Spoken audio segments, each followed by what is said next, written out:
Hi, I'm Eve Rain. Welcome to the final video of the three-part series, 3 ways that sexual slavery is killing your creativity. In the last video I talked about how feelings are our internal guidance system so that we can know what's right for us beyond any external authority.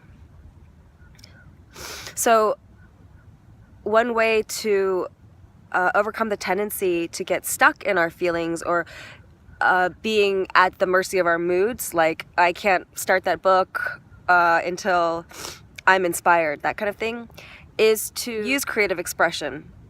So this is the power of like writing in a journal or calling up a friend or moving your body in the moment so that you are actually allowing the emotion to move through you and then receiving insight and inspiration, because there's something magical that happens when we give voice and bring outside what is inside of us. It's like a doorway opens. But even beyond these forms of like personal expression and reflection, there's something bigger that wants to be expressed, and that is these unique gifts that we have. They're meant to be shared with the world.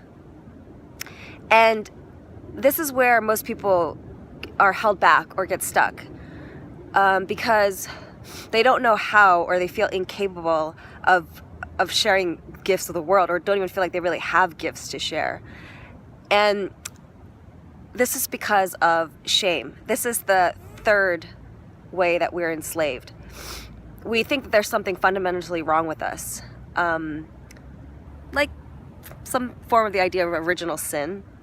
And even like psychology and the current spirituality and self-help movement, it's still focused on improvement, right? Like if I could just manage my anger or finally heal my brokenness, like if I just go to another workshop, then I'll be able to contribute something.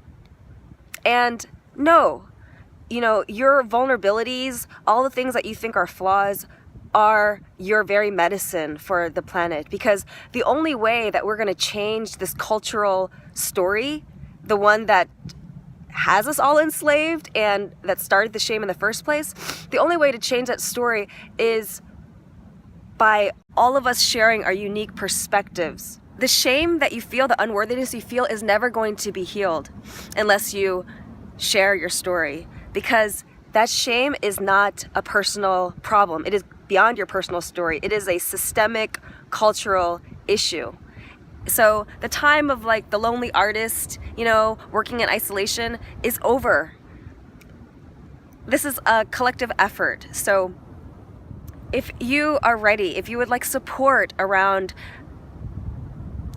liberation from all these forms of enslavement, these disconnection from your feelings, the ignorance around the ways that you're enslaved, and this shame that holds you back, then schedule a call with me. It's free, and together we'll explore what ways that you specifically are enslaved so that you can begin to bring your unique gifts out that are needed in this world.